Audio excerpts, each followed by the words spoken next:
Linn-Mar Board of Directors annual meeting will be called to order at 5 p.m. in the boardroom of the Learning Resource Center. Can you please take roll to determine a quorum?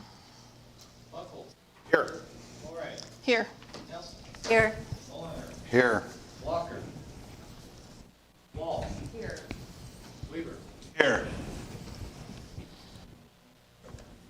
Thank you. Move to adopt the agenda as presented. Is that what Second. you're doing? A motion by Barry and a second by Clark. All those in favor? Aye. Opposed? This time, I will call those who have signed up to speak to the microphone in order of sign up. The board will receive and acknowledge comments, but will not engage in a dialogue with the speaker because of the set agenda for the meeting. Remarks are limited to 3 minutes per speaker and should be shared in a respectful manner. Geraldine Jones.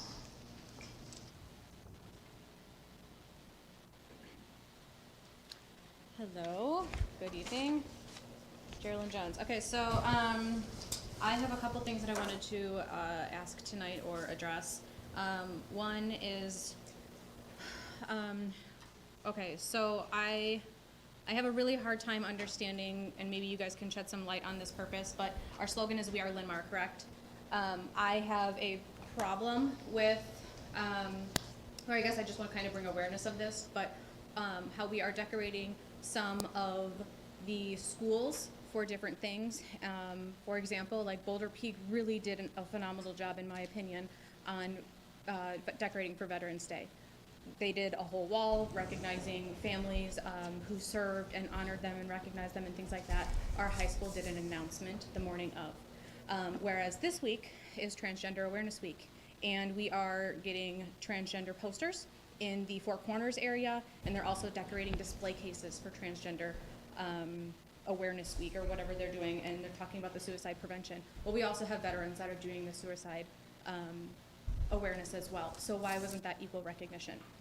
I also know, like, when my son was in school here, he also did that at his school where they recognized it. So I'm sure it's at several of our elementary buildings because I have seen that. I just did not see that recognition in our high school, so I thought I would bring awareness to that. Second, I want to bring, well, on that, we have veterans that speak from the public at this podium as well. Two very different individuals that speak quite frequently. One on biblical values being in school, and the other one, well, on other stuff. But they both are veterans for our country, and I think that they both, despite their views, need that recognition because they did serve our country, and while they are here, we are here right now because of what they did for our country. And we wouldn't be able to celebrate the things that we are able to celebrate without them fighting for us. Second, I ask that you really, really, really reconsider this 5 p.m. start time. There's a lot of parents that would like to be at these meetings, but they can't because they're just getting off work at 5 p.m. So I ask that you at least push it back to 5:30 or 6 o'clock. Give them that time to get from work, a full day's work in, all the way to coming to this meeting. I also feel that pulling the sign-in sheet right at 5 p.m. is kind of, well, I think it's ridiculous, and in my opinion, because that eliminates the time that we used to have when parents would get here at like 5:10, or that time that it took from the meeting to start to the time that you called for audience communication. Those parents that trolled in late now miss out on that opportunity to come and speak at the podium, even if they're trying to get their workday in. When you're pulling that sheet right at 5 p.m., you eliminate the people that come in between 5 and 5:15 or whatever that is. So I ask that you kindly reconsider the 5 p.m. to a later date time. Thank you.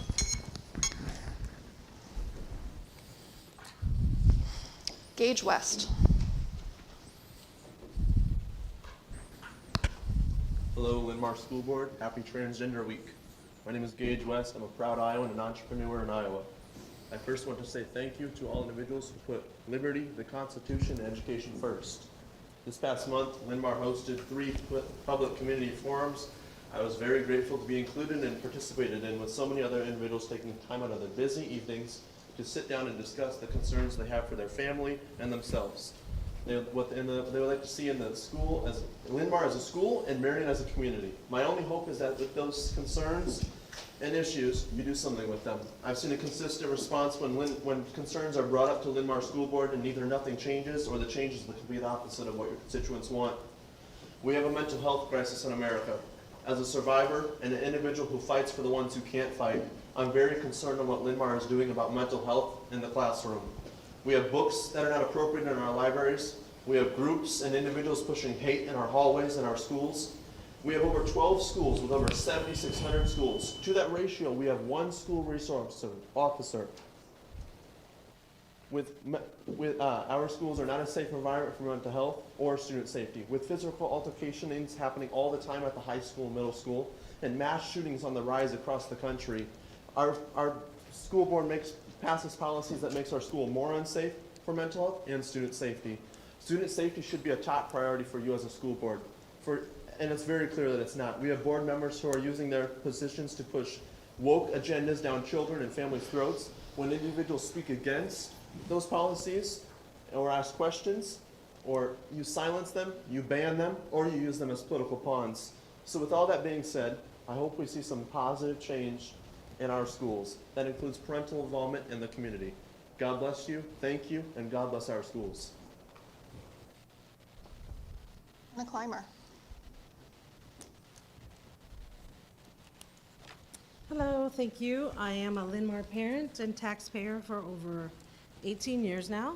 I'm looking forward to hearing a reflection on the agenda items in regards to the community conversations and the surveys that were done eventually, and how that will inform our strategic plan in the future. I was glad to also make it to one of the meetings and hear other parents and community members' input, feedback, insights, even some parents that were brand new to the district and still had young ones that are just starting their educational journey. So it was great to hear kind of what their insights were of what they see for the future of Linn-Mar. Even though I have 2 high schoolers, I am looking forward to hearing the strategic plan of continued engagement of parents, communities, staff, and especially our students in order to make a better school district. So thank you all for serving and for hearing the community.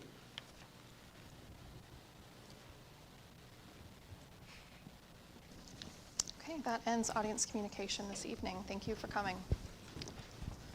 Moving to informational reports, discussions, and presentations. We will open with just some reflection on our community conversations. We won't dig in too deep until our work session, but if anyone would like to share their experiences or their thoughts on what we heard or saw during our conversations. I thought the conversations were good. I wished we had had more community participation. I do, because I worry that we didn't get as broad of an opinion base as I would like to have had. But I thought for those who did participate, they came with good ideas and good suggestions. And I certainly appreciated them taking time out from, everybody's really busy evening to come and sit down with us for a couple of hours. I think that's a good way to put it. I agree. I wish more people had been there.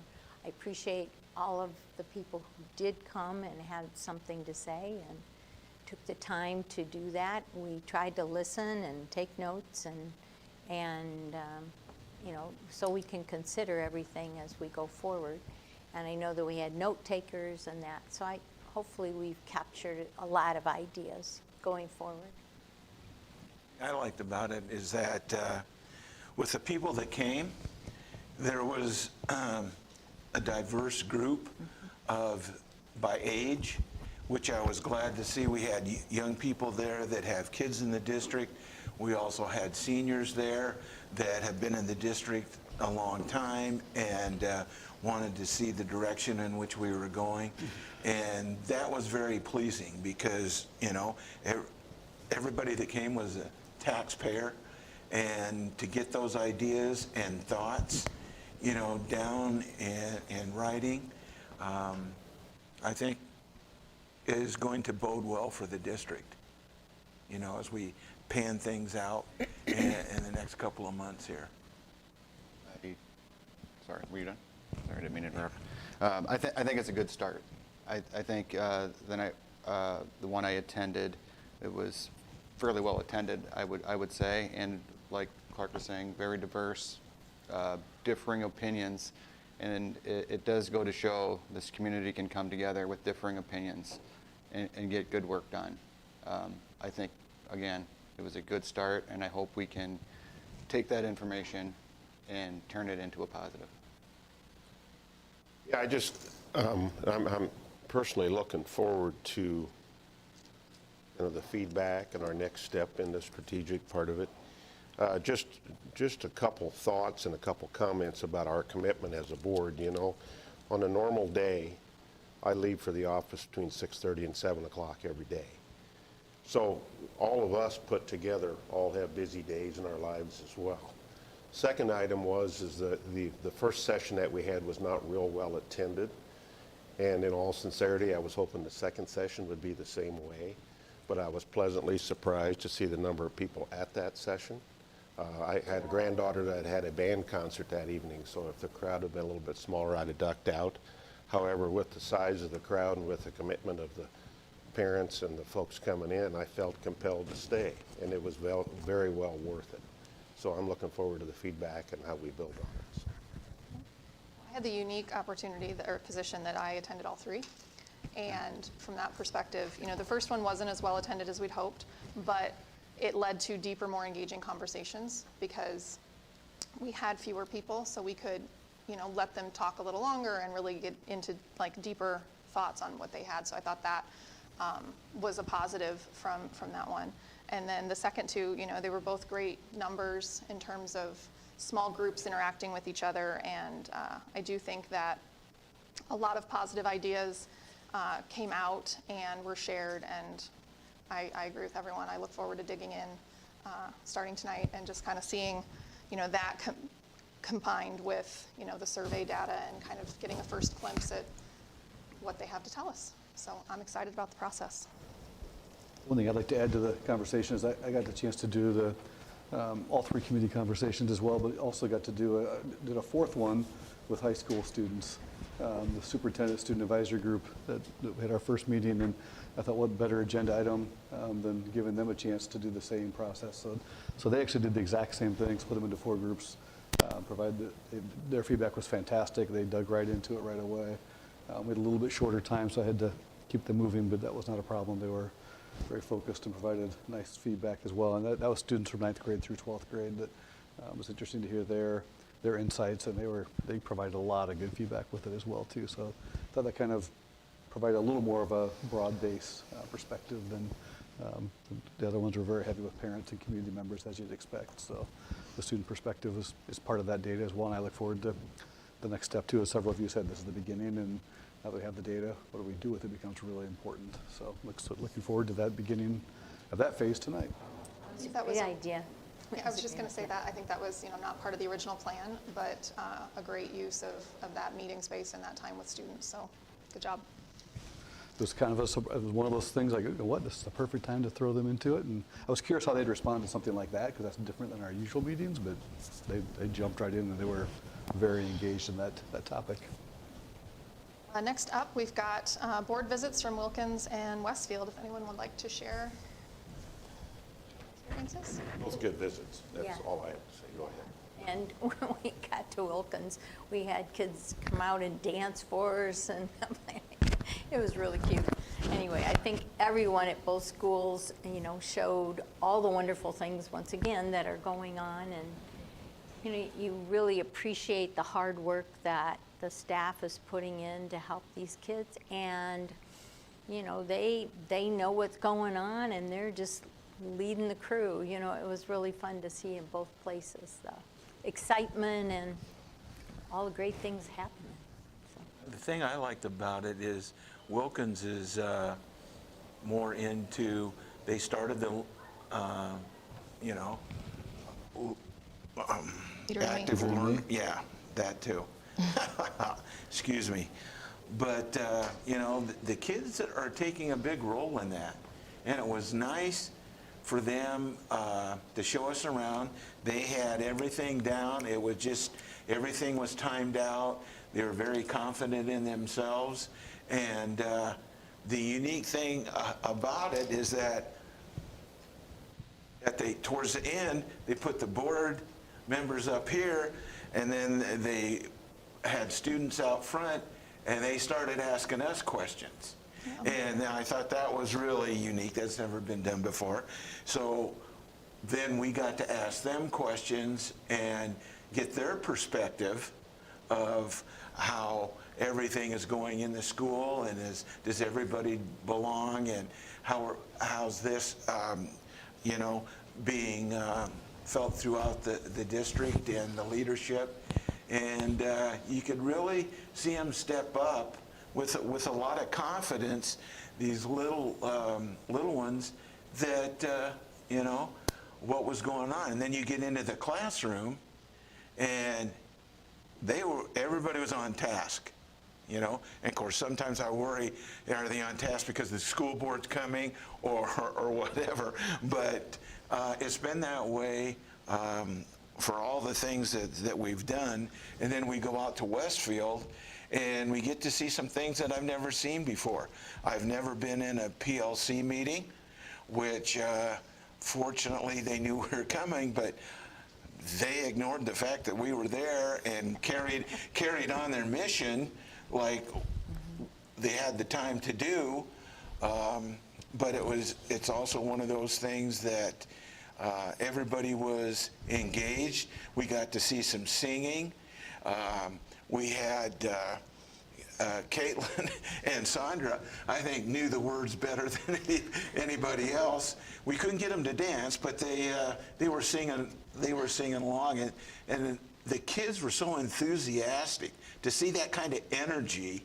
You didn't have anybody just kind of mouthing the words, oh, we have to do this. But they were all engaged and happy and had a good time. Of course, Mike Brandt and his artwork was phenomenal in what he does. One of these days I'll show you some pieces that students had them do on me. So I thought that was great. We got our picture taken. But having a wife that was an art teacher in Cedar Rapids, you couldn't walk down a hallway, but there was something displayed that the students had done, whether it was not just art, but everything. And they had their pictures, and you could see the pride that the kids had. And like I said, every hallway, it had pictures and stuff, and how excited that when we go into a classroom, we walk in and they always just turn around, and then they get right back into it and start doing their thing. So, it's been a real blessing for me to witness the kids and how things are going in all our schools, and I'm sure it's going to be that way throughout the rest of the year. I won't say too much that hasn't already been said. The one thing I really enjoyed was what I would call the brutal honesty of the students, especially at Wilkins. And it just goes to show the confidence that they have, that they can bring up things that could be hard to talk about, but are willing to do it. So that is certainly a positive. And just want to say thank you to the administrators of both buildings for allowing us to interrupt their day and show us around. I appreciate getting into the buildings and seeing what they are. It was so well organized in both places. It was just boom, boom, boom.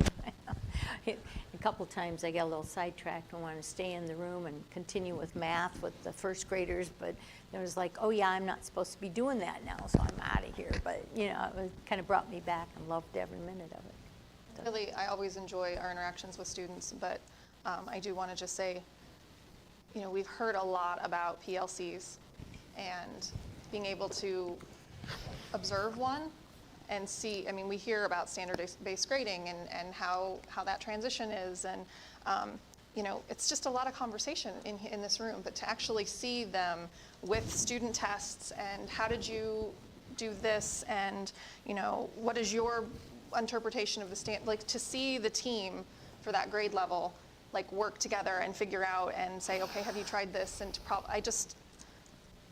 more of that. I thought that was fantastic, and really enjoyed that. So Yeah, one more thing. I was really blown away a little bit on how the kids did the math, because they had 3 or 4 different ways to get the number from the flashcard, but there was different ways of doing it. And I think that's one of the things that impressed me, is that they got the right answer, they just did it differently. And sometimes they were stacking things, sometimes they were moving dots around, and you know, they're all engaged. And then a couple of the groups that I was watching, they flip-flopped. So that, okay, now here's your flashcard, how are you going to do this? And some people were even drawing and filling in squares, and so it was one of those things that goes back. I always thought there was only one way, and that to find an answer, and that's just not true anymore. And it was neat to see that at such a young level. It is neat to see the new math, the illustrative math. Yes. We've heard a lot about it, so. Any other comments on the board visits? All right, then I think, oh, I'm ahead in my mind. That's not this. SIAC committee, you guys had a meeting? Yeah, we had a meeting. It was a really good meeting. We reviewed the data from the ISASP testing. It was a great opportunity to see the data after, you know, the post-COVID data, the real post-COVID data. With that being said, you know, it really illuminated the degree to which the pandemic affected our students academically, in particular at the high school, which I didn't think was that surprising given just how much more they build upon things at that level. And it did show, Nathan had it broken out really nicely on different demographic groups, so we could compare those. And you know, not surprisingly, but still unfortunate, that, you know, you saw those groups that were sort of, you know, behind to begin with, that gap widening. So, you know, it was really great to have the information, to know where we're at. And I think that we have a lot of work to do, but if I know anything, I know that kids are resilient in general, and I think Linn-Mar kids in particular. And I know that our staff is resilient, and I know that they want what's best for our students, and I know that the administration wants what's best. And I do think that we will work to make up these deficits. I just think it's important for us to know where we are so that we can get to where we want to be.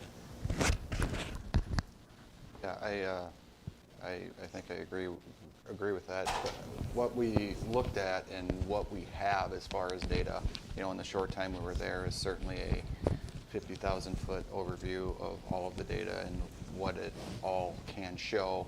But I think Nathan did a good job of, you know, picking some stuff out that was very relevant for the short time that we had there, on, you know, where things have fallen off through the result of actions of the pandemic and all of these other things, and where we need to get back to. There is a lot of ground to make up. Hopefully this data can be used in a positive way to find out where we can be most effective most quickly and get students back to where they need to be. So it was interesting to see what kind of data came in, and we were in a couple small groups where there were students and teachers and community members all digging through one section of data just to see kind of what is done to what the data looks like, what they can pull from it, that sort of thing. So it was kind of neat to see that. And like I said, I'm sure what we saw was just the tip of the pen of the data that is there. So it was good to be part of it, and things back to where they need to be. So I know we all got copies of the report, and Bob is going to make us all better understand it, right? Yes, I'll do my best to make you understand it All a little yours. better. It's really interesting data to dive in, and just listening to the board members' comments about the SIAC, yeah, you do have that elevated view, but it's the work that takes place from this meeting throughout the end of the year, and hopefully we'll be able to show great gains when we have the culminating SIAC or areas of growth that we've accomplished and trying to close that gap. This, of course, the ISAP data is just only one piece of data that we use. There's other lenses that we have to look through, and really it's the job of our educators and our administrators to kind of put that lens on there to make sure that if we're triangulating the data, is it really telling us what we think it is, or are we missing something just in our interpretation? Excuse me. So I'll talk just a little bit about understanding the school performance profile, and this is something that you can search online and go to. This was a requirement because of ESSA. And what we would have to report. So here's a little bit about it. The scores on the school accountability measures are the ones that are required by ESSA. But if you skip down to that last dot, there's other data that we supply that we have to report, but it's not figured into our school report profile the way that it's figured. You can see the different levels, the ratings based on the scores, starting with exceptional and then all the way down to needs and improvement and priority. You might ask yourself, how are schools ranked on this and what index is used or what is used for data? So these are this year's accountability measure weights. And you can see participation rate for both elementary, middle school, and high school is the same. Proficiency, which we sometimes think that would be like a huge rate, and that would have a weight maybe a bit more. It's just 12% at the middle and elementary level and 8% at the high school. Growth is factored in also, and you can see there's a larger growth index than even proficiency right now for both the elementary middle level and as the high school. And then there's English language process, and that just measures the progress that our ELL students are making in the areas of literacy and mathematics. And then conditions of learning is 18% for our elementary and middle schools. That's up from 10% in 2019, so that weighting factor has increased.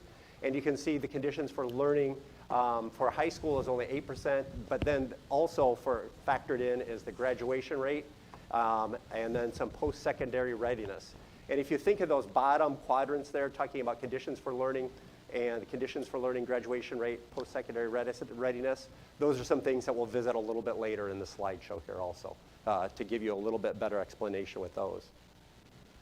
So you might think the scale is not necessarily out of 100. The top score, school score this year was 74.83, and you can see the percentage of schools in Iowa that fall within the varying categories.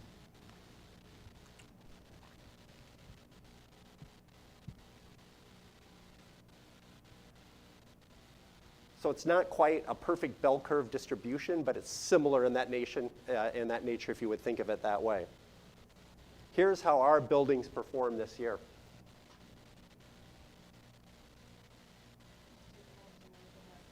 Top 1.4% of schools in the state. I think that's pretty awesome. Yeah, that's pretty incredible, actually. You can see where the highlighting is. Those are schools that improved since the last metric. It doesn't necessarily say if they moved up 1 or 2. And within each category, high performing, commendable, and acceptable, the schools are not ranked. They're just listed there alphabetically in the particular category. And again, you can see the percentage of schools in Iowa that would fall into each of those categories.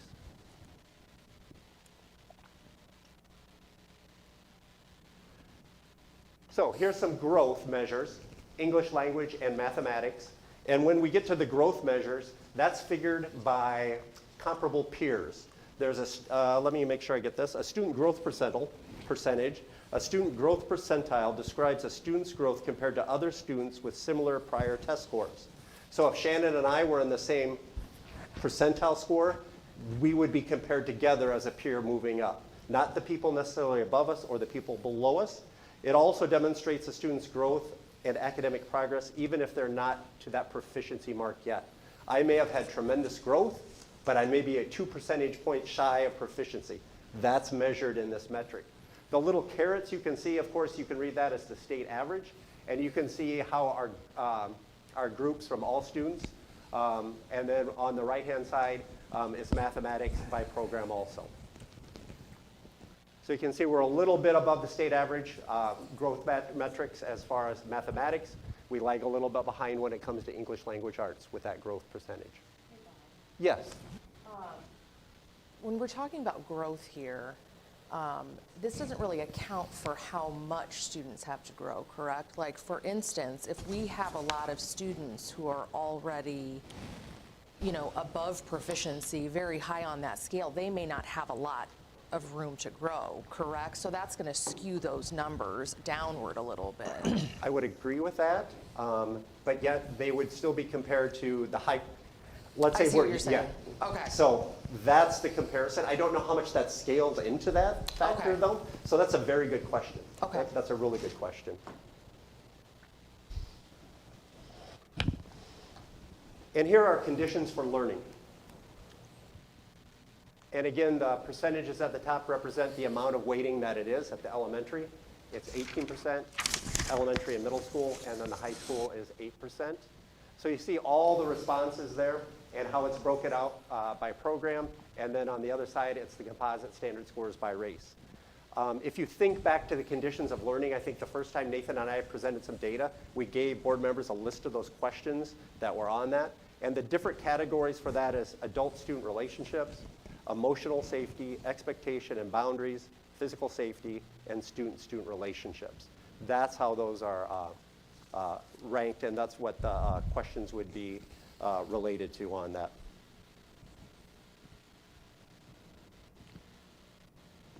And then, as I mentioned earlier, when we're first looking at it, for the secondary level, that 8% is conditions of learning, and then these are the 3 areas that are also factored into their weighting. The first one, let's see here, I want to get my notes right. Sorry.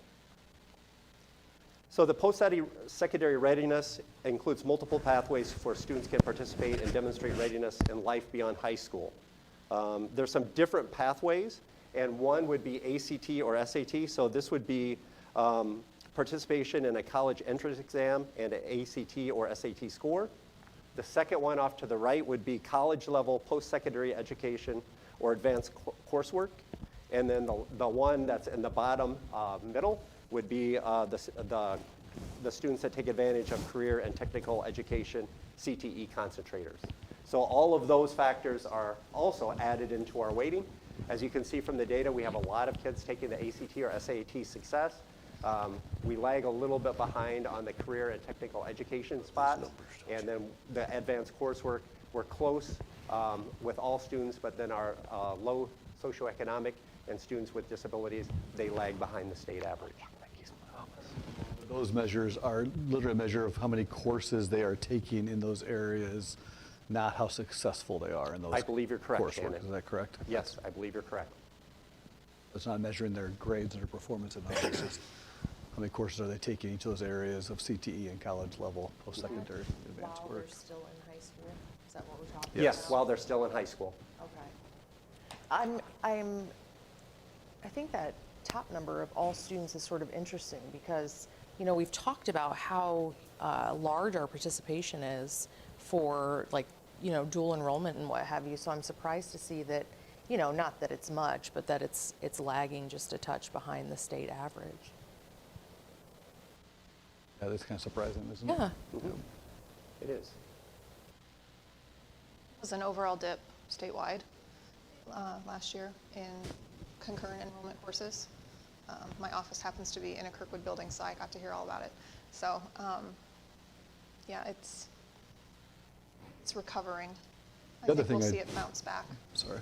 The other thing I think that does factor in, because of our high school programming and course offerings we have, there's quite a variety of options for kids to take. In a lot of smaller schools, they have a basic math track or science track or whatever class it may Right. be. And once they've met those, then they go on to their version of Kirkwood courses as well. So I think the fact that we have a broader option basis for kids That makes sense. probably limits a little bit of the number of participation of some of those others, because they can get the same coursework under our high school Right. coursework versus the post-secondary connection piece too. That's good I don't know how to measure context. that, but I think that's a little bit of the reason.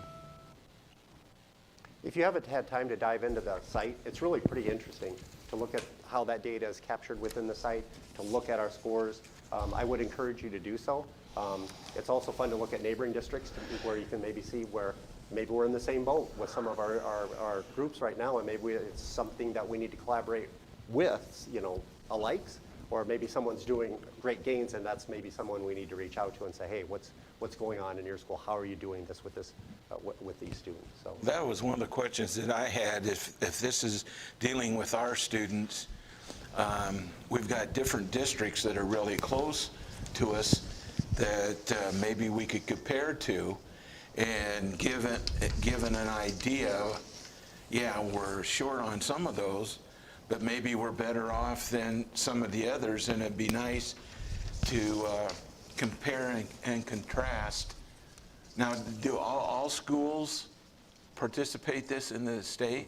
yes, they do. It's required.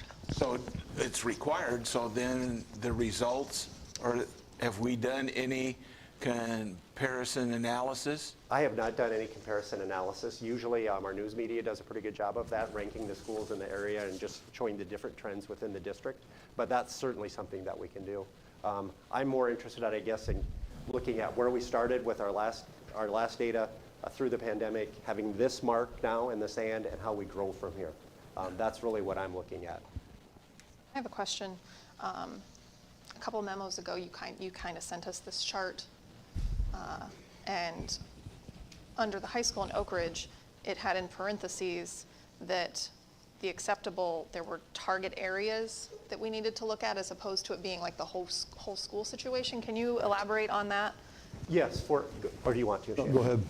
For any of the groups that are identified as far as a subgroup, if there's not growth within that particular subgroup, then you can be identified as a targeted status for that particular group. The caveat with that is I believe you have to have 20 students represented in that group for it to be 30. counted statistically. Being a large school, yeah, we do. So once those students are targeted, the next year, if there's improvement, then you're just taken off the list.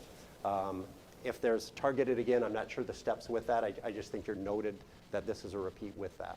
There's some supports we get from the AEA as far as helping to focus on those targeted areas and to try to take steps towards improvement. And actually several of our buildings you saw moved up categories benefited from those extra resources and support as well. So it's been a healthy process. If you remember, this is the performance profile it's called now, but several of you were on the board. When this started, it was the Iowa School Report Card, and they've just changed the name. It's the same basic concept. The categories have adjusted over time, and the emphasis has adjusted as well. But I do think it's a good piece, because you can go on the website and look at literally any school, any building, and break down pretty in depth. But Bob just covers a very high level overview, but you can really dig down into all kinds of pretty interesting information that's on there on any building in the state as well, which is it's easy to get sucked into it and find all kinds of interesting information there too about each building. So it's helpful information for us. I think the labels become what attracts the news media the first glance at it, but once you get past the label piece and really dig into from our level, that's where it's really important as far as what are we doing well, what areas do we need to improve in, and then that leads to building level conversations, grade level conversations, PLCs like you saw as well. Trying to address those specific pieces is much more valuable than the label that is the outcome of it in the end, I guess.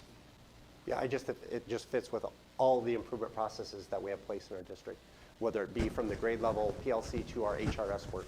All that fits together with improving the teaching and learning process within our district, and this is just one of the metrics that we're going to use to show that. So how do you dig into this in any of those groups and start utilizing this data? Like how does that start? How does that work? Well, I'll start with the conditions of learning. I know the principals are looking at that student feedback to help develop their SEL plans as far as, are we meeting student needs when it comes to this? Is there some areas in our building that we're not addressing? Do students feel safe? That's a really big portion. If I don't feel safe, there's no way I can learn. And so some of that data is used to drive their building plans when it comes to that. As far as the literacy and mathematics, we'll look at that. And I think it will become one of the things that we look at the building level when they do like their day-to-day. We do that with our FAST data. We'll do that with our ISASS data. Will it eventually drill down to the PLC level? Probably not, but it's nice to have those PLCs have a general understanding of how we've done and where we've been and what we need to do to improve our processes. Thank you. Thanks, Bob. Thanks, Bob. Thank you, Bob. All right. Barry, you have an update for us from Marion City Council? Yeah, absolutely. It was kind of an interesting meeting. First of all, when I walked in, they were having a ceremony, kind of a celebration for the new fire chief. So Tom Fagan is the new fire chief, got to meet him, and kind of the intriguing piece, I was standing back and watching, and his son was sitting in a chair all by himself, so I went and sat down with him and asked him which school he was in, and he said Hazel Point. So it was funny, and I asked him which school his sister was in, and he didn't remember, but. So anyway, brand new, just brand new. They just came to town, just that week. So it was kind of all brand new to them and kind of thrown into the fire. And then just a real quick item on there, another housing development that I think has been touched on, but it's a little area that's right behind the nursing home on Indian Creek. So you take Winslow Road towards Tower Terrace, and it's right on the left side there. There'll be 38 single-family units. It was supposed to be like 50-some, and the city kind of threw it back at him, said you need to expand your lots a little bit and don't make them so complex. So that's a go. 38 units, I believe it was. So, and that was really just a quick meeting otherwise. Thank you. Thanks, Barry. Okay, next up, Finance Audit Committee met last week, and it was a very large agenda. Not that we didn't ask for that very large agenda, so thank you. I guess I can jump in to begin.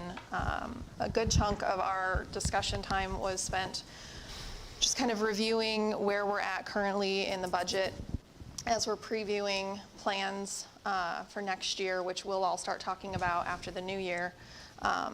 But just the basic summary of that conversation is that all the projections that JT shared with us last spring, we're still right on track with that. We had an anticipated deficit last spring.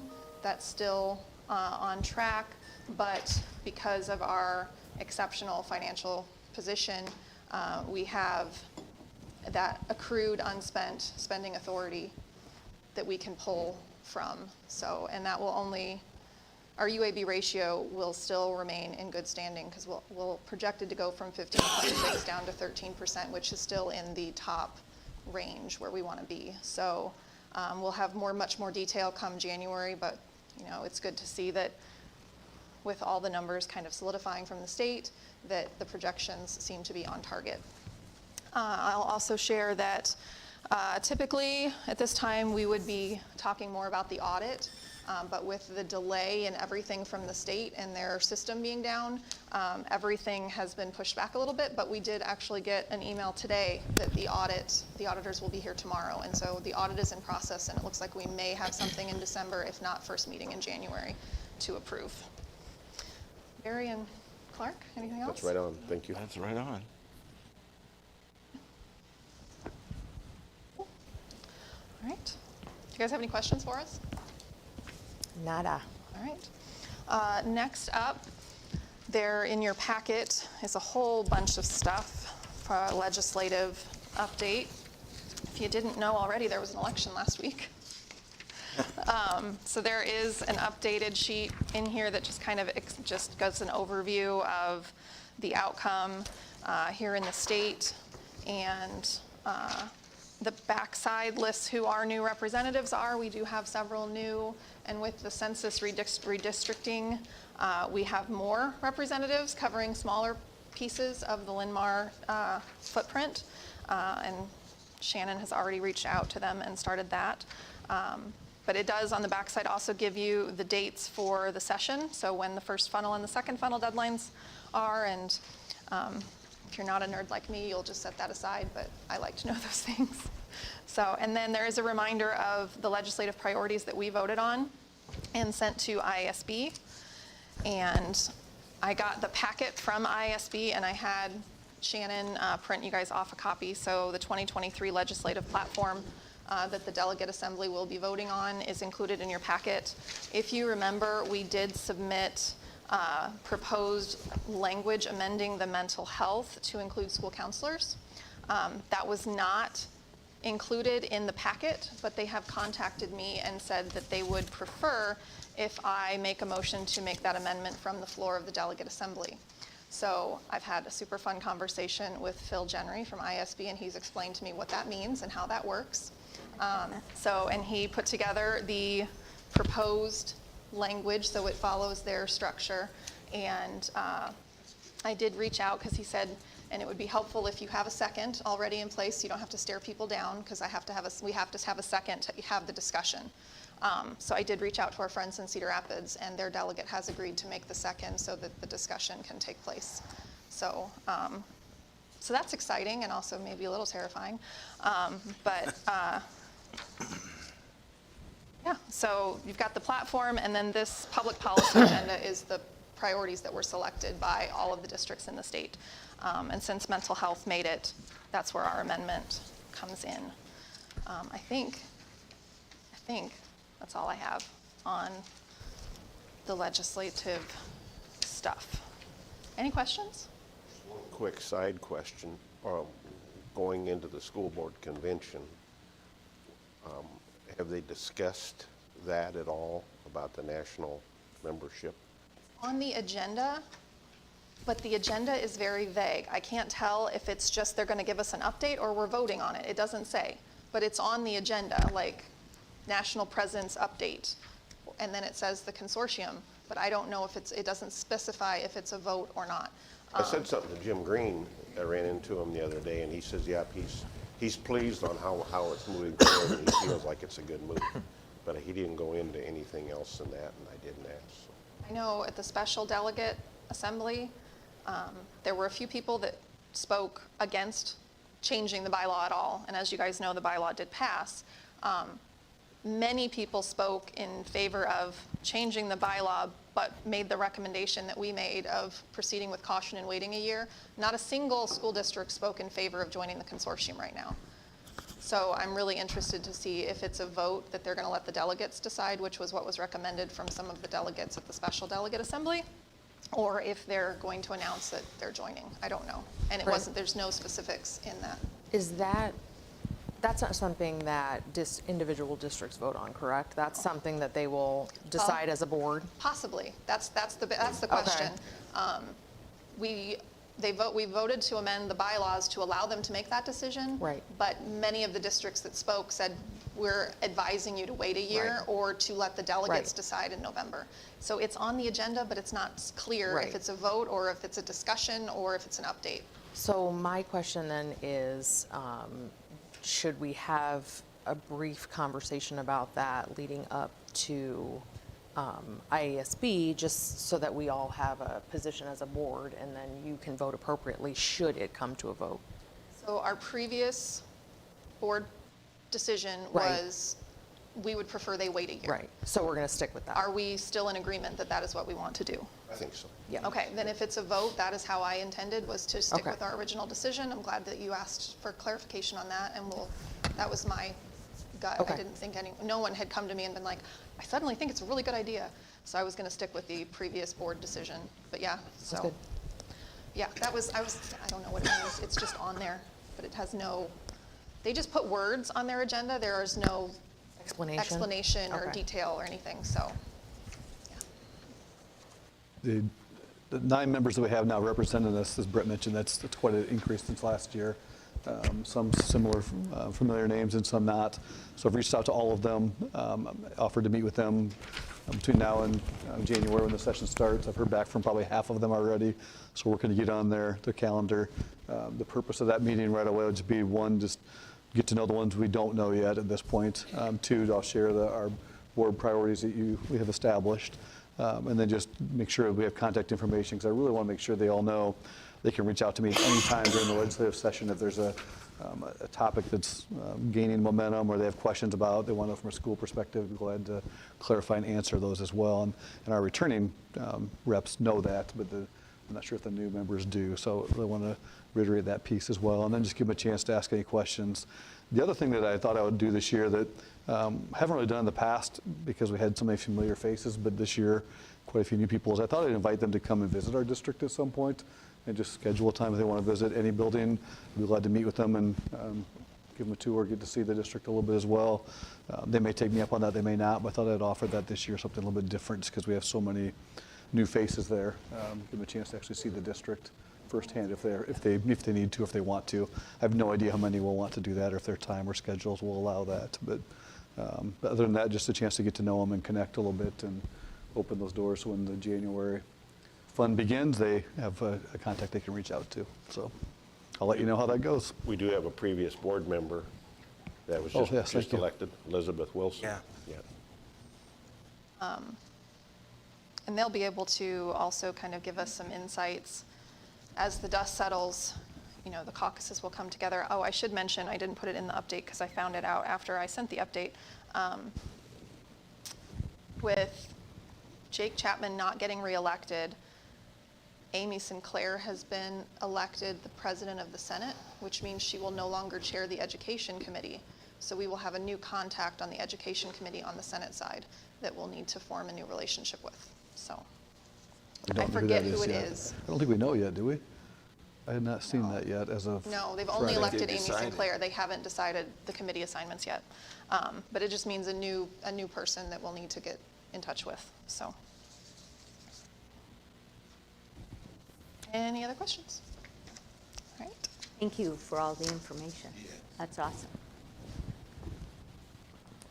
Shannon, it's all you. Several things, strategic planning. We've talked about a little bit in the community conversations. Our work sessions focused on that tonight. I just want to publicly thank everyone for taking the time to submit their feedback, whether it was via survey or through the community conversation or both. I really think we have thousands of survey responses, and we'll probably end up with close to 100 people as far as feedback at the community conversations too, when we count the students that were part of that. So I feel like we have a pretty good representation of our district, and that'll be fun to dig into. So I'm looking forward to that next step now that we get past the gathering information. What do we do with that? And that'll be the fun part. Starting tonight in the work session, and then we'll have multiple opportunities to really dig into that. So I think you'll enjoy seeing the data tonight. It's a lot to process at first, but that's why we want to have a first work session, just to give you the chance to absorb things and ask questions before we start to formulate the plan. So I think that'll be fun here in a little while. Our fall sports seasons have wrapped up. Our girls swimming was the last team active. They ended up finishing 10th at the state meet this past weekend, so congratulations to them. Haley Kimmel finished second and third in 2 individual events. Relays finished 5th and 7th as well, so fun way for them to finish the season, and we are planning to honor our fall athletes in the December board meeting. We hope to have it for this meeting, but there were still several things we weren't quite finalized with yet, so we'll bring them in December, so that'll be a good highlight for us to start with. The IASB conference, I know everybody here is able to participate at some level anyway, so I appreciate everybody making the time to do that. Should be great learning, but I really want to highlight, the kickoff to the whole thing is our orchestra group that we heard from last week. I was not able to make the rehearsal the other night, but I heard it was absolutely amazing. I think Clark might have been there, so I was. think it was. It was one of the most enlightened times of my life. I was blown away from the fifth graders, and then the high school, and how they presented it. I walked in the door when I got done, and my wife got an earful about. It was one of the most fantastic experiences that I've had. They were just absolutely phenomenal, and I think when they get down to the IASB conference, there's going to be some serious people that might be taking notes and stuff, but when they start up, they're going to be putting them down and looking. It was just absolutely amazing. And, and some of the violinists came down and they walked part of the way. I got there early. Don't spoil it And it too wasn't much. early enough, because the parents get to meet their high school partner about 5:45. And of course, all the parents are there. They're not going to go anywhere. The grandpas and grandmas and aunts and uncles. And fortunately, I found one opening, and you didn't see anybody leaving after the 5th and 6th grade. And the 5th and 6th grade got to sit right in front to see. The 5th graders got to see the high school, and you could just see people just could not believe it that they were there for their first time. It's awesome. I'm really looking for, I don't want to miss that down at the IASB conference. It was absolutely phenomenal. As you with know, their those- first thing Thursday morning to kick off the main day that day. I stopped and talked to Thad this morning and one of the instructors, and their kids will be there about 7 a.m. to get set up and do their dress rehearsal and practice. So I'm going to meet them early. I'm going to try to save a table for us somewhere near the front area as well. I know in the past, you guys know it's kind of chaos trying to get in there and find a table and find each other. So I will get there early, stake out a table. I'll text her buddy, or if you can't find me, just give me a holler and we'll find a spot. But I'd like to be not in the back corner or the middle chaos like we end up normally being. So I we'll had get a there early and similar stake out a thought, and now I spot. don't So. have to get up early because Yep, Shannon's so I got will it be covered. there. They may have a table saved for us. I don't know, but either way, we'll make sure we have a spot. So we have front row spots with that too. So. Oh, that's right. Last year you were Thank needing assistance to goodness. get anywhere. No. The other thing I'll just mention is trying something new tomorrow. Our social communications department we have students taking over our district Instagram account. So Tate Knockgamore, a senior at Linn-Mar High School, will be providing kind of updates throughout the day of his day as a student and athlete at Linn-Mar High School.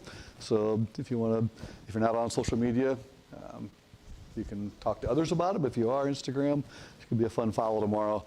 He's going to kind of walk through his day from his early morning courses of AP Stats and Anatomy and Physiology to his online Kirkwood course to his wrestling experience then too. So that'd be kind of a unique thing to do that Caitlin's coordinated. So the eyes of a student experience tomorrow will be kind of fun to see how that goes. So they told Caitlin she's brave to give the student an access to online account, but it'll be a fun day to see the inside perspective from a student. And then the last thing I have, if you haven't looked at the cabinet update, there are probably hundreds of student acknowledgements in there, and huge accomplishments for our kids across the board that we're recognizing there too. So be sure to check out all the celebrations and exciting things that are taking place there. So, and that is it for my update.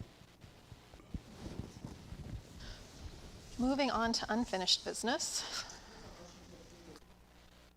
Construction as the lowest responsible bidder for the tennis courts project for a total of $1,574,900. Second.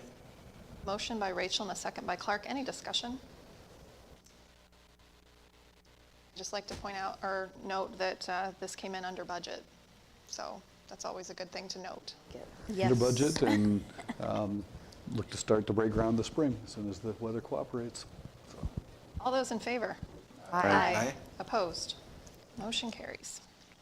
I move to approve the substantial completion of the Bowman Woods Roof Improvement Project and issue final payment of $9,995.05 to Dry Space Incorporated. Second. Motion by Sandra and a second by Rachel. Any discussion? That I am in my 7th year on the board, and we are finally ending fixing the roof at the very first time, the very first board meeting, and JT and I joked about it all the time.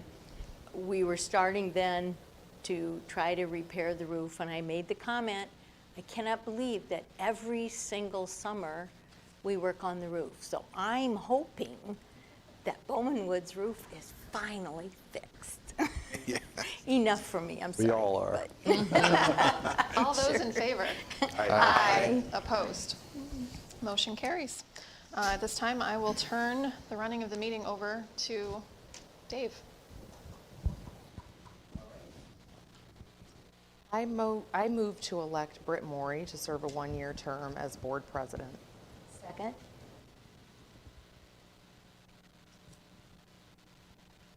All right, we have a motion and a second to elect Britt Morey to serve as the board president. All in favor? Nope, any Oh, discussion? discussion. Any discussion? Sorry about that.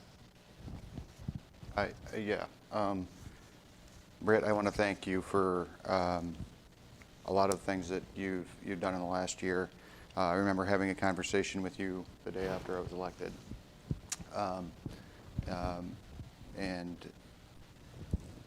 regarding your role, that someone has reached, or, had the discussions that you would be nominated for the president, and if I had any issues or concerns, and you were very open to discussing those with me. And there are a lot of things I think you do really well. Tonight, the legislative, the stuff that you go through for us on the legislative side of things, I really appreciate. You do a lot of things where there have been several times in the past year where there was information that I just did not get to by the time the meeting came and I was going to ask the questions, but you laid it out before then, and I didn't need to ask the questions, so I appreciate that. However, I do think that there were times in the past year that there were things that were tough. There were conversations that were hard. There were times that we really needed strong leadership. And I don't think you were the person to handle those positions all the time. So I just needed to let you know that I do appreciate a lot of what you do. But I don't know that role is, I can vote for you in that role again. Okay, thank you for sharing. Any other discussion? If not, all in favor of electing Britt Morey to serve as a one-year term as board president, signify by saying aye. Aye. Opposed? Nay. Okay, motion carried. I make motion to elect Clark Weaver to serve a one-year term as vice president. We have a motion and a second to elect Clark Weaver to serve as a one-year term as vice president. Any discussion?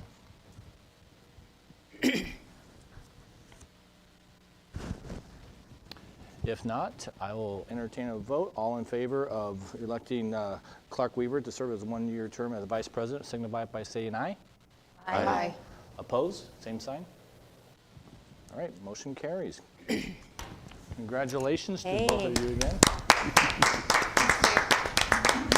You need Now- to administer the oath. I do need to administer the oath. So we will do the oath for, do we ever do them together or not? Done them individually. Okay. I Perfect. believe we have. So first Oh, off, look, we'll here do comes the Kevin with his camera. oath of office Hide, for hide. the president. Doing both together. All right. You'll be next. Do you solemnly swear that you will support the Constitution of the United States and the Constitution of the State of Iowa, and that you will faithfully and impartially, to the best of your ability, discharge the duties of the President of the Linn-Mar Community School Board of Directors as now and hereafter required by law? Thank you.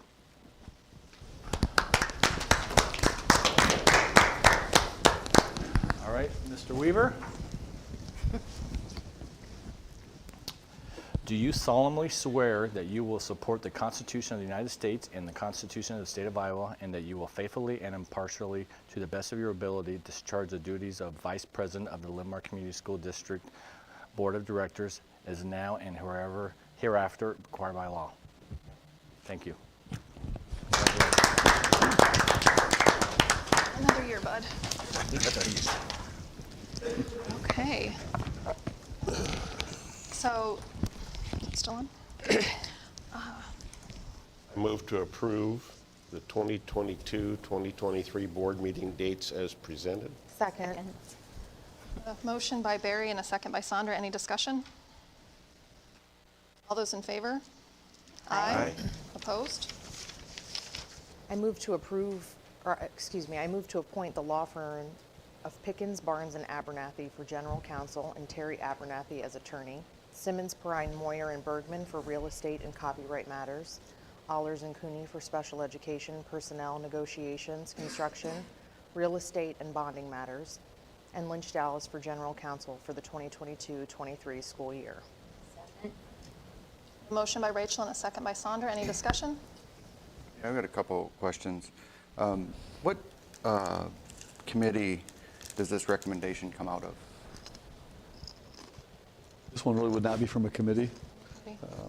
Just some of our standard practice of who we've had for attorneys in the past. And we've not had any discussion or thoughts from anybody else to make a change to any of our attorneys. So my And they recommendation is to stay. represent a lot of districts throughout the state, that's correct? Yes, very much Yeah. so. Not all law firms specialize in school Right. education, but these Would firms it do. be fair to say that ISB would have a list of education special, like, because I know they work with many of these law firms as well. I assume they do, but I don't know that for a fact that they have Okay. a list, but, yep. Is there any sort of process that the district goes through to, like an RFP,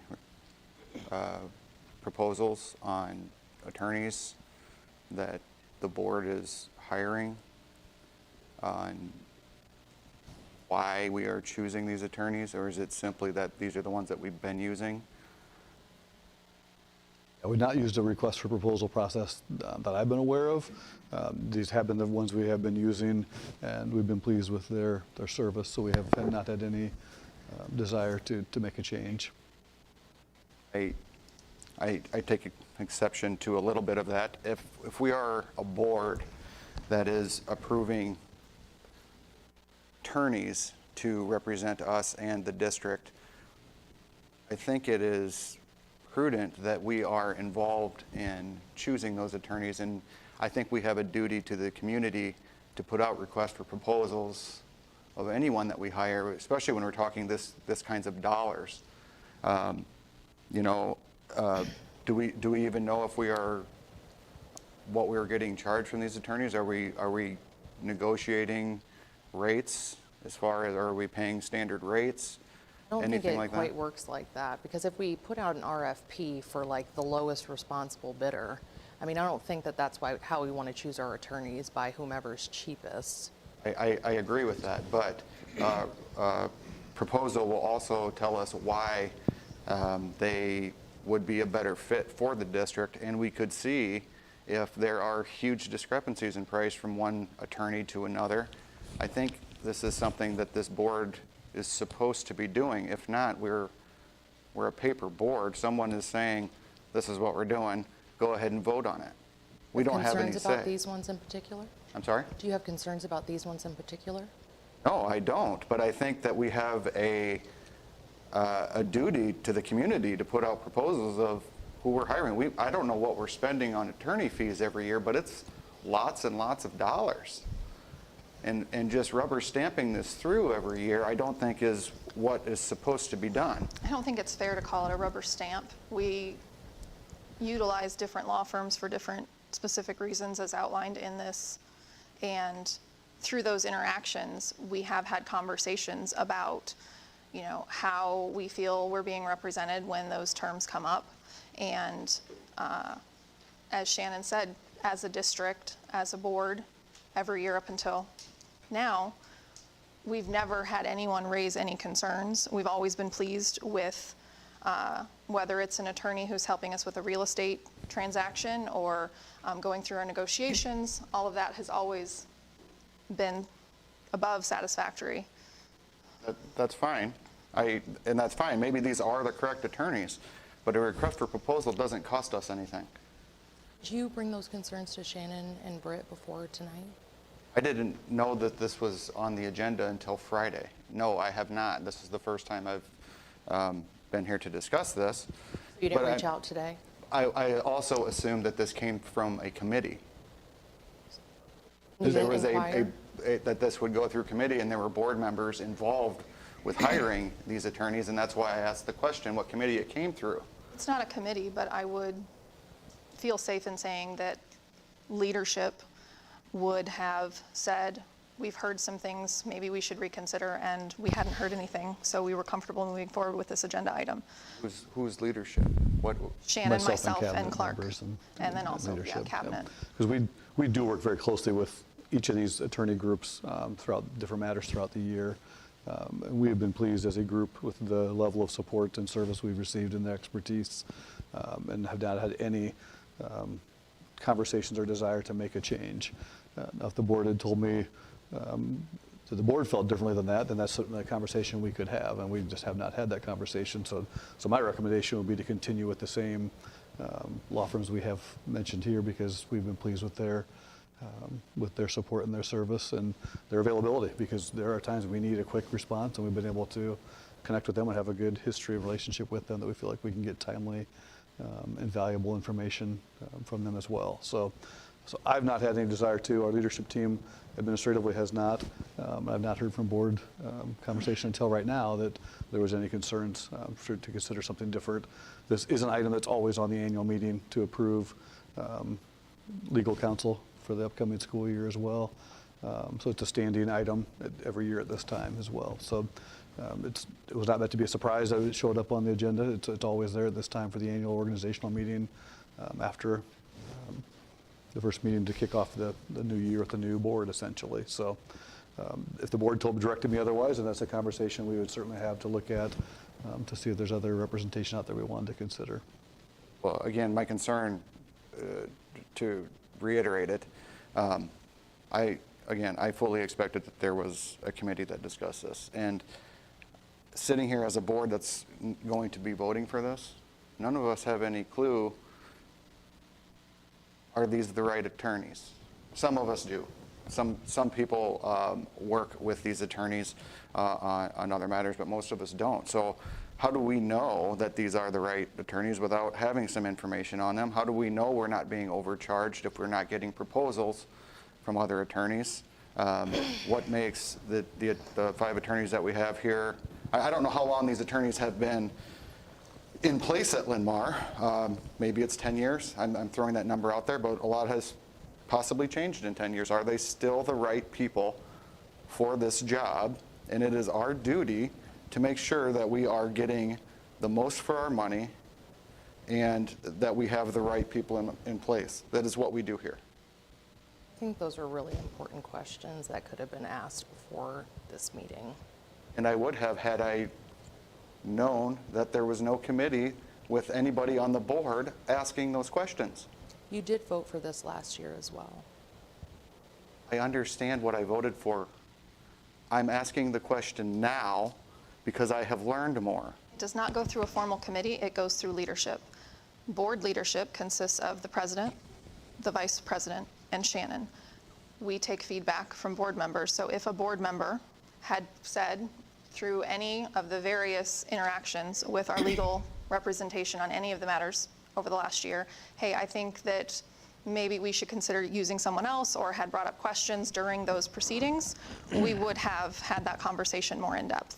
The conversation we had on Thursday when we were approving and outlining the agenda was that we have been satisfied with our legal representation in all of these areas, and that we saw no need for change.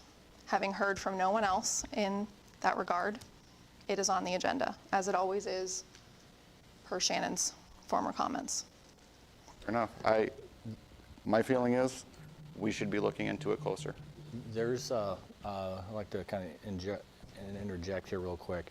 There's a lot of, for over the years, I've been, I was here as an administrator 14 years ago, and some of these attorneys have been there, but over time, depending on support that you get, a lot of times the insurance company will recommend a certain attorney group to represent the district on certain things.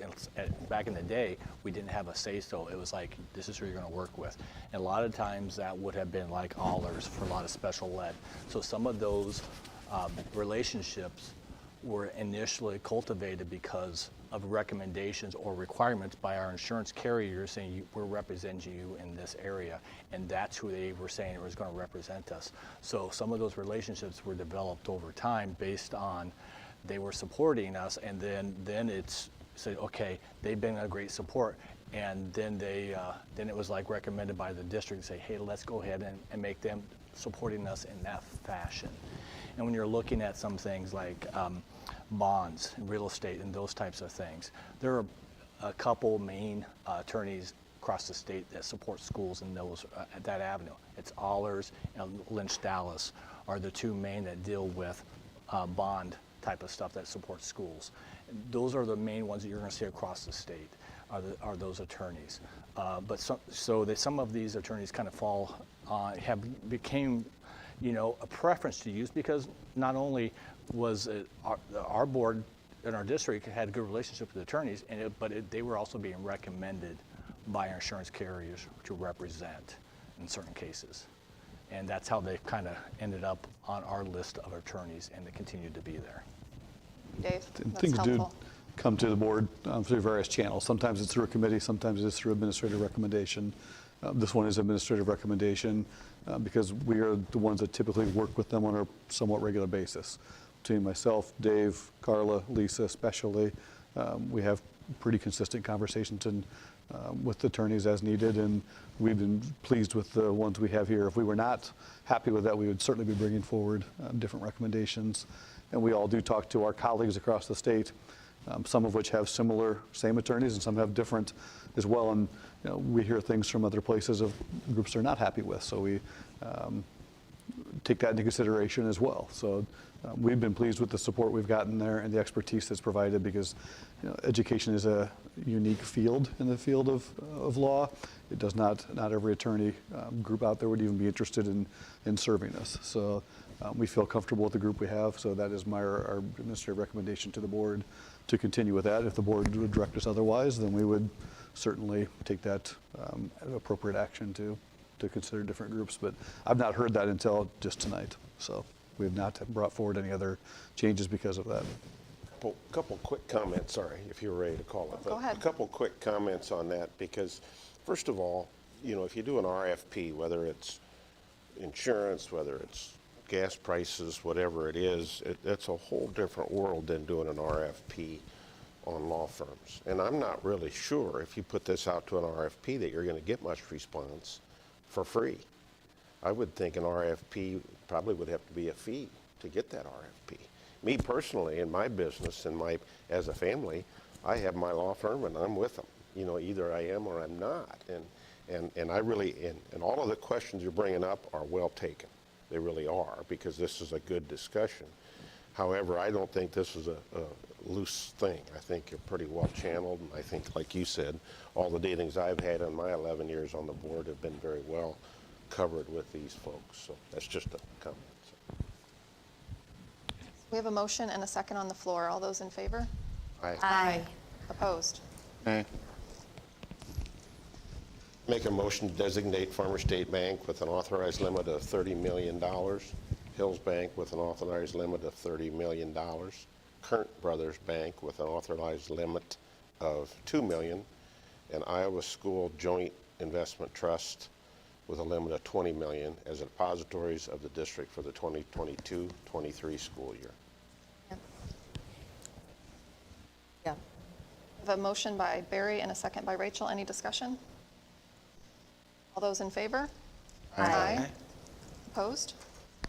Motion carries. I move to approve the Cedar Rapids Gazette as the district's designated newspaper of general circulation. Second. Motion by Rachel and a second by Clark. Any discussion? Just want to clarify, this does not mean that we are calling them the Linn-Mar newspaper or anything that way. We just have to declare and be transparent about where we provide our legal information to the public, and it is through the Gazette. So. Because I'm the one that had the ridiculous question. Wouldn't know how many papers we were buying. That was what I thought of Barry when I read it on Thursday. I was like, can't they just read it online? Do we have to buy these still? And Shannon said, no, let me explain this a little better. So thank you. Allowable growth? We have We haven't voted to yet. Oh, right, sorry. All those in favor of Cedar Rapids Gazette? Aye. Aye. Opposed? Motion carries. Move to authorize district administration to submit a request to the School Budget Review Committee for a modified supplemental amount of $441,712.84 relating to the fiscal year 2022 limited English proficiency deficit. Motion by Rachel and a second by Sandra. Any discussion? All those in favor? Aye. Opposed? Motion carries. Move to approve the 2022 School Budget Review Committee application for modified supplemental amounts of $787,260.60 for increased certified enrollment, $683,674.20 for open enrolled out students, not on previous count, and $8,762.44 for limited English proficient instruction for ELL students served beyond 5 years. Second. Motion by Barry and a second by Sandra. Any discussion? All those in favor? Aye. Opposed? Motion carries. Move to approve the open enrollments requests as presented. Second. Motion by Rachel, second by Barry. Any discussion? All those in favor? Aye. Opposed? Motion carries. Make a motion to approve the consent agenda as presented.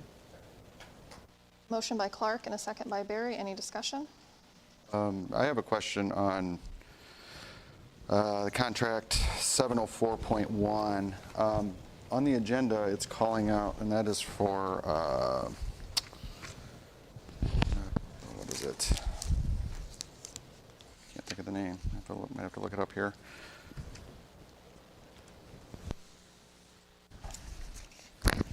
On the agenda, it's called out as a renewal, but on the proposal or contract, it looks as though maybe it's a new contract. That the dollars don't add up for if it's a renewal. The number is about double, which is, again, the agenda calls out a renewal, and the quote doesn't appear to be that way. I'm trying to figure out the math on it, on what it is. Does anyone have any insight on that? That's the agreement with Charter Strong. Strong. So, guessing on the quote, it says annual renewal of $999 per building. So, that's in every building, that should be $12,000. Stating what the renewal will be after this contract. Right, but that's what I'm saying. And I think that's the issue with this is actually new, but the agenda is actually calling it a renewal when you read it on the agenda. Let me go back here and find it. It says, Agreement with Character Strong for curriculum renewal. yes. So that was my question, is it actually a renewal or is it a new contract? It's a matter of semantics a little bit, because the renewal of building, so after this initial agreement, then the next year's amount would be the way you mentioned there, Matt, in the smaller print next to the total. So you'd be approving this amount for this year with the future billing then being noted for that lesser amount after year one.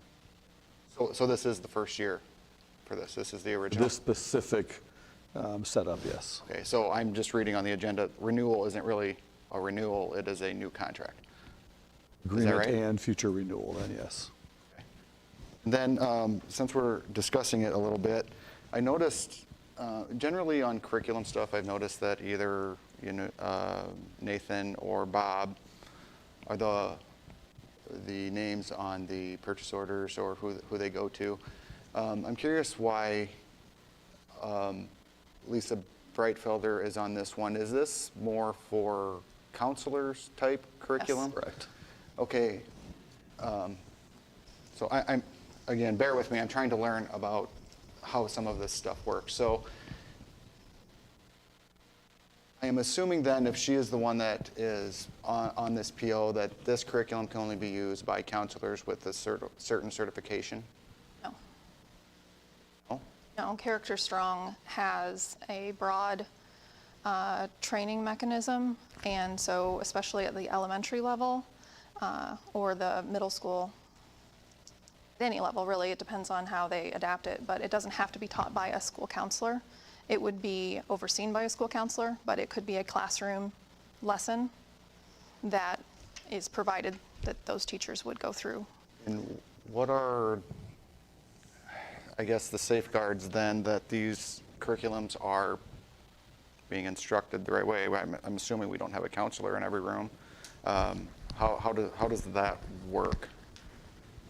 Because a little background, so what I've been kind of looking at and reading on some of this stuff is when you see possibly like Lisa's position on purchase orders for these types of SEL things, it's like you just mentioned, it's because it's more curriculum for counselors, and it can possibly cause issues if it isn't taught by the correct licensed person, for lack of a better term. I'm sure I butchered that term. Again, I'm new at reading into this, but are we sure that this isn't that case with this? And I think it's more under Lisa because it's a student support curriculum, which covers a broad range of our staff positions, not just our counselors. But Character Strong comes with a very highly effective training program when it's implemented. There's a lot of hand-holding and observation from Character Strong, and they are very involved. And I'm only speaking to this because I know Character Strong very well. I spent most of last week at the Iowa School Counselor Association conference, where Houston Kraft, who is the founder of Character Strong, was the keynote speaker. So I got to spend some time with him last week.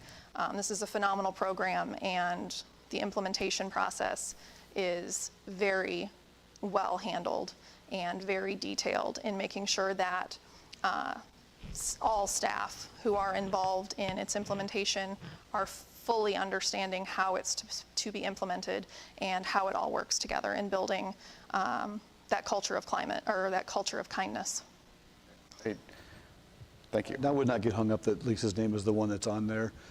She's the administrator that oversees counselors, but she also helps coordinate with that group. And then it's not a silo effect of just counselors, though. It is resources that could be used for counselors working with other teachers to use the resources and materials for their class as well. So the curriculum piece of it, like Britt said, there is not just the materials, it's the training piece that comes along with it for the counselors and staff that would be using it as well.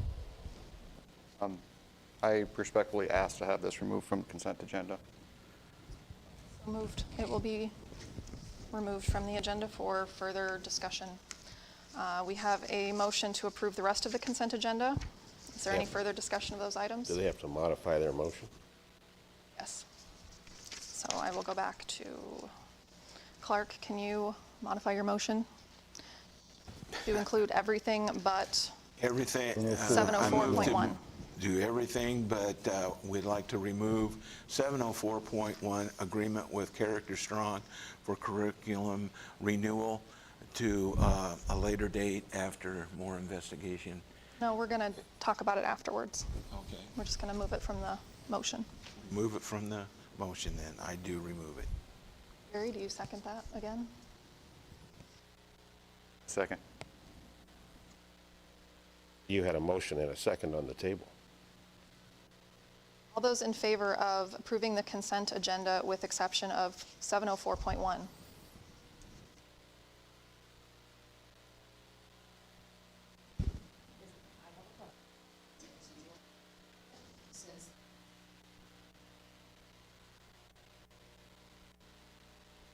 No.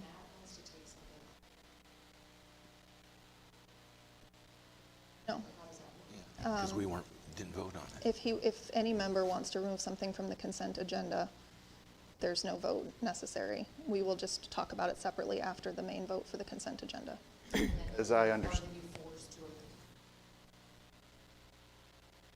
Not necessarily, but we'll go ahead and do it. Yeah, no. Just for it to be clean, yes, we'll amend the motion. So what we are voting on is that it is everything but 704.1. Yes. And then we will talk about 704.1 separately. All those in favor? Aye. Aye. Opposed? Motion to table contract 704.1 pending some information gathering. What information would you like gathered? I would like Not a to second yet. speak with my motion before we discuss. Have a motion, do we have a second? I have a second. We have a motion to approve the Character Strong agreement.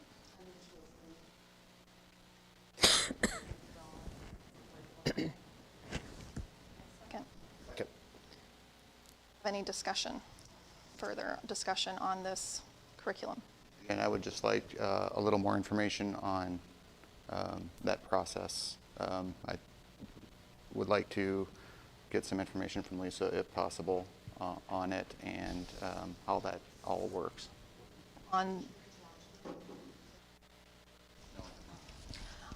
On the, when you say more information on the process, on the training process, on the teaching process? Kind of all-encompassing on how that works. We can provide more information for you.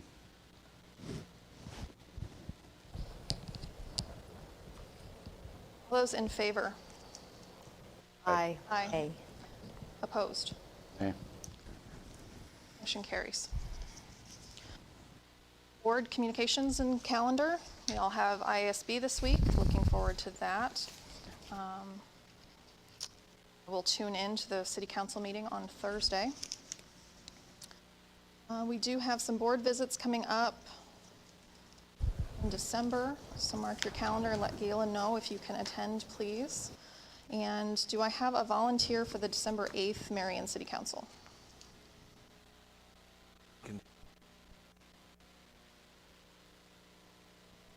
And there will be a city council meeting on the 22nd. Does anyone want to go ahead and volunteer now? Thanks, Sandra. Yeah.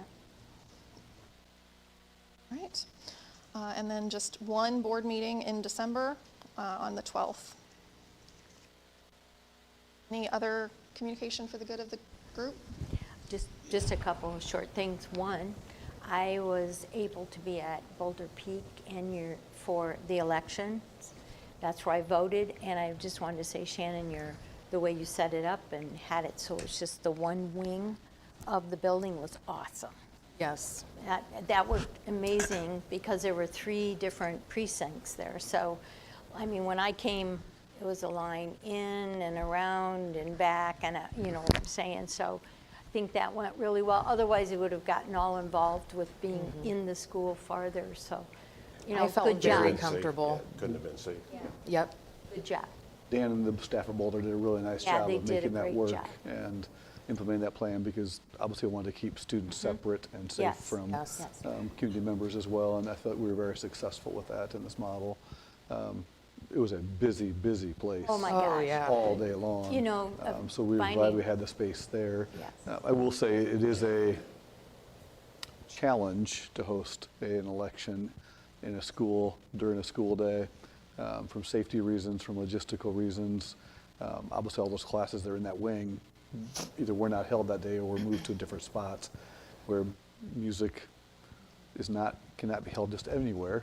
So that's the challenge of it too. But we do what we have to do in that situation and made the best of it, I think. And the staff there is to be commended because they made it work really, really well. That's what I wanted you to convey to them. They did. I'm Everyone glad your did a experience as a really, voter was that way too. really, really nice job. Yeah, because just parking alone took 15 minutes of going in and around. You know what I mean? That's So- a big parking lot. I I really thought we know. would be okay And there were with that, people on the north side, on the west side, east side. I mean, there was, every single spot was taken. So, I also voted at Boulder Peak, and I will say it was smooth and it was fine, and I hope we don't ever have to do it again. okay, we made the best of the situation.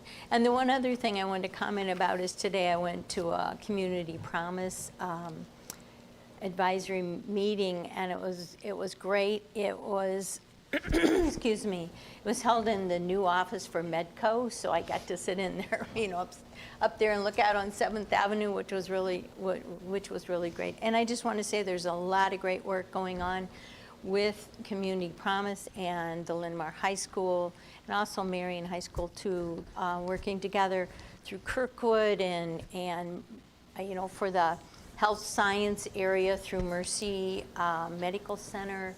There's just lots of good things going on for students that want to be involved, like in industrial tech, engineering, design, auto tech, just different things, learning to weld. I was so excited for all of the students that are able to participate. And it just seems to be growing and growing. And part of it is we were just getting started and doing really well, and COVID hit.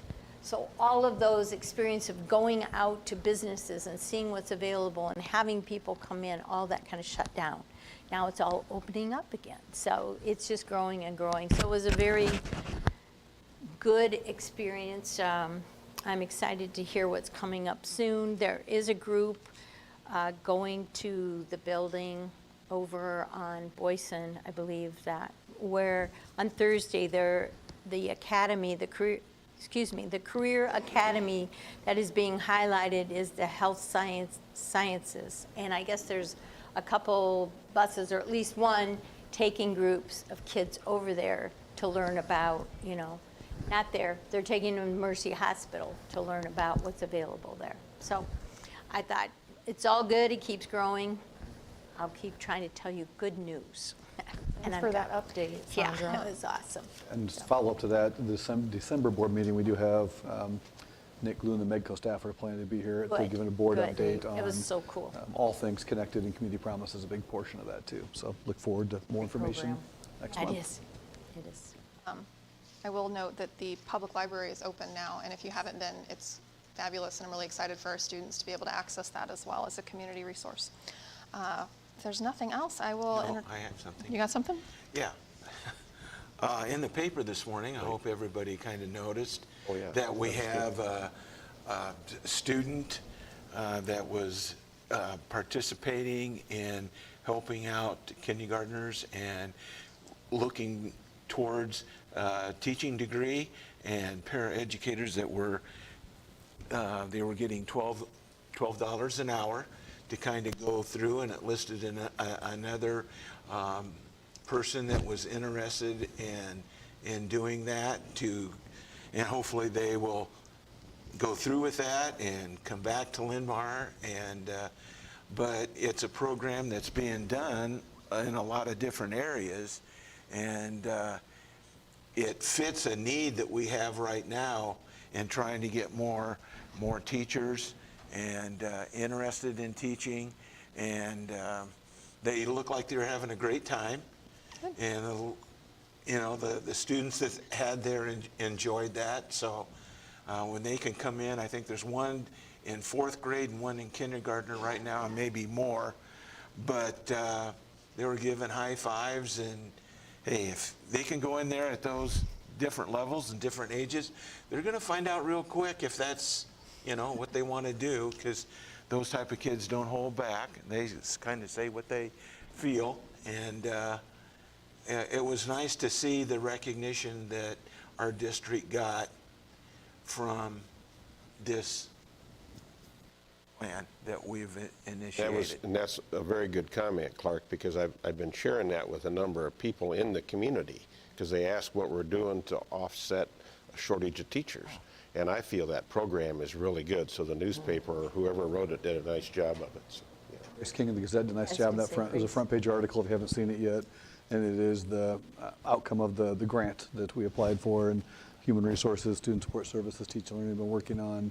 And this is the student aspect of it, was highlighted this morning, which was really nice to see. And the student that was highlighted, just for those of you that were at Westfield last week, happens to be the daughter of the music teacher that you saw that's her daughter. instructing the practice with the whole group, that's and good. just out of coincidence. So yeah, it was a great article. It's nice to be able to see that grant program start, like we can start seeing it right away. So it's different than hearing how many people we have enrolled, which is also great, but it's always great to see pictures of people with our kids. Move to adjourn at 6:38 p.m. Second. Motion by Barry and a second by Rachel. All those in favor? Aye. Opposed?